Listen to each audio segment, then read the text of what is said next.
Salut les amis, aujourd'hui je vous propose la recette du chai à l'indienne. Alors pour ça il faut une petite casserole, du thé bien entendu. Alors du thé de préférence non pas le thé en sachet comme on l'achète dans les supermarchés, mais plutôt du thé en vrac comme ça. Alors vous prenez, il est où là? Un peu de thé que vous mettez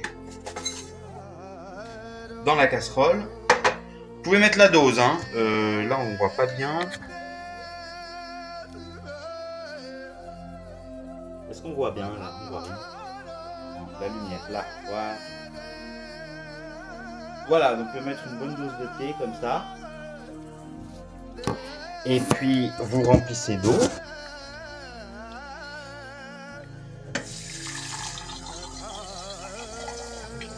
Donc, on met le thé à chauffer sur la plaque.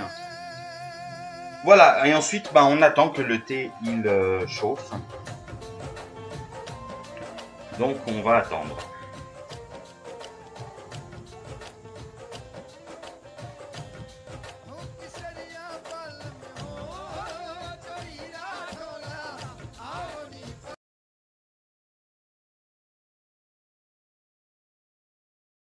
Bon, voilà. Alors voilà, donc maintenant que ça commence à bouillir,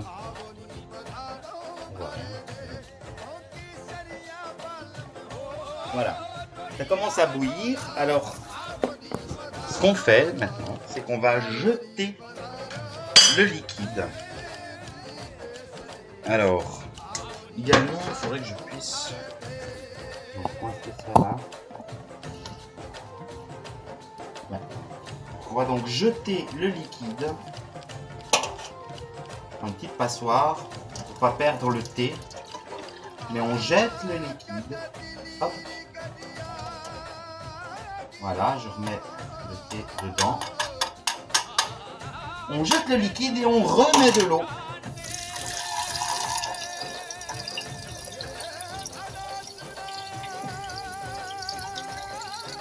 Voilà, alors pourquoi je fais ça? Parce que, en fait, c'est pour enlever l'amertume. Voilà, donc la première cuisson, elle est pour les ancêtres, voilà. Et donc, c'est reparti, on remet à cuire. Ça va mettre peut-être un petit peu moins de temps que tout à l'heure, vu que c'est déjà chaud. Et donc, on remet à cuire une deuxième fois. Mais cette fois-ci, on va cuire avec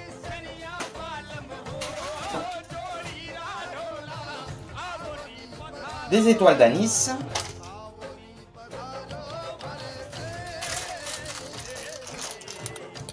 des bâtons de cannelle,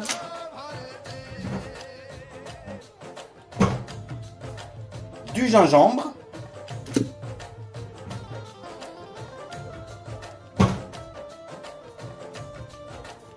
et du lait de coco.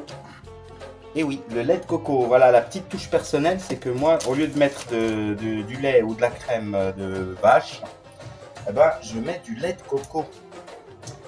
Donc, alors, je découpe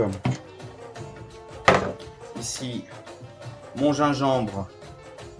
On va prendre genre un morceau comme ça. Et pour que le goût du gingembre se diffuse bien, on va faire des entailles dedans.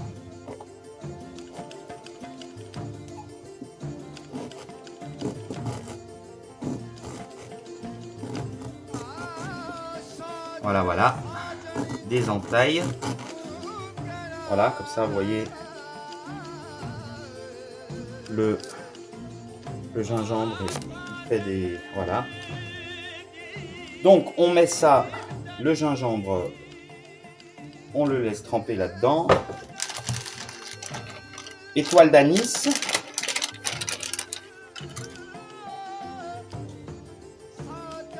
Alors aussi, je la casse. Juste juste au moment de la mettre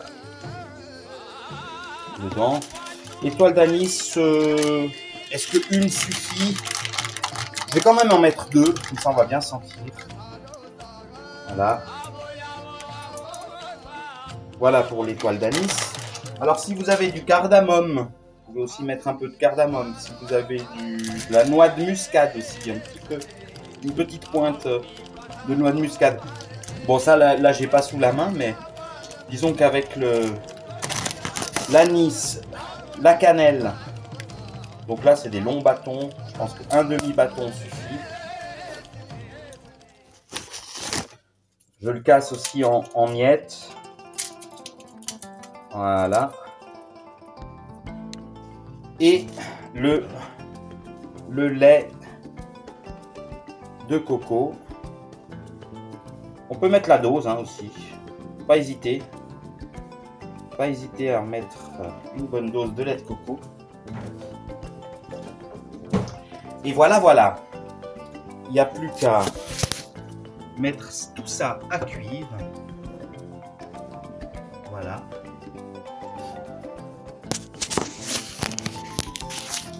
Voilà, voilà.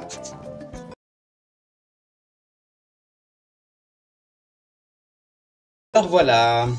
Donc maintenant, ça bout. Donc ça va être prêt. Alors, ce qu'on va faire, c'est qu'on va mettre maintenant que c'est en train de bouillir, on va mettre du sucre. Alors, ouais, pas mal de sucre, mais bon, pas trop non plus. Mais l'équivalent de 2 bonnes cuillères à soupe de sucre quand même. Plus ou moins. Voilà, et puis on va verser ce thé dans un récipient. Là, je fais sans la passoire d'abord, histoire que le sucre se mélange bien. Et pas qu'il vienne se déposer dans la passoire en brumeux. Ouais.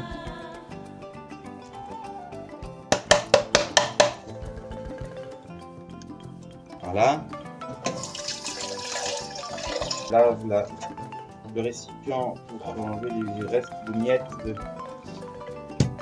de thé. Voilà, et maintenant je verse avec la passoire comme ceci. Et je remets le thé dans la petite casserole. Et il y a maintenant un processus qui est très important dans la préparation du thé, c'est le brassage.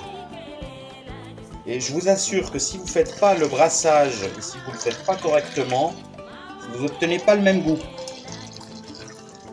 Alors la technique, c'est de verser en remontant et de façon si possible précise, pas que ça bouge, puis bien que ça tombe droit toujours au même endroit,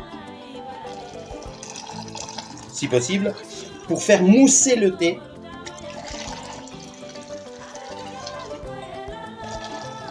Alors selon la dextérité,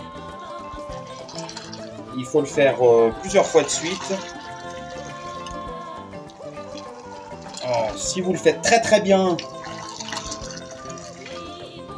5 ou 6 fois suffirait, mais si comme moi vous êtes un peu maladroit, il faut le faire une bonne douzaine de fois pour que ça mousse bien, quoi. Ouais, c'est chaud. Je laisse couler un peu d'eau froide pour tremper mes doigts dans l'eau froide. Comme ça, je peux continuer.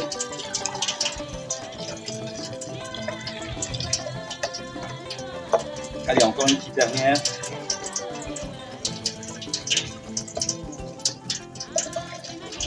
Et voilà, là ça a bien moussé. Le thé est prêt. Il n'y a plus qu'à servir et à boire. Voilà. Maintenant, ce qu'il faut savoir, c'est que Maintenant que le thé est prêt, qu'on peut le boire, eh ben, ce qui reste dans la casserole, on remet de l'eau. On remet à cuire pour le deuxième service. Et comme ça, il y a 3 services. 4 si on compte le premier qui est jeté. Enfin, il y a 3 cuissons. Il y a 4 cuissons, pardon, et 3 services. Donc là, j'ai remis à cuire. Je rajoute un petit peu de lait de coco. Pas besoin d'en mettre autant que la première fois, mais on en rajoute un peu. Et puis, pareil, on pourra rajouter un peu de sucre aussi quand ce sera prêt. Là aussi, pas autant que la première fois, vu que, en fait, ce qui est bien... pourquoi j'ai mis le sucre directement dans la casserole et pas dans le récipient lors du service? Parce que il reste un petit peu de sucre après qui se colle au thé. Et ce qui fait que lors de la deuxième cuisson, ça va caraméliser le sucre et ça va donner un petit goût supplémentaire. Comme ça, le deuxième service, il aura aussi sa petite particularité. Du fait que c'est une deuxième cuisson, mais aussi du fait qu'il y a ce sucre qui caramélise légèrement. Donc voilà, il n'y a plus qu'à servir le thé. Et vous souhaitez une bonne soirée. Santé! Enfin, ou plutôt avec, en ce qui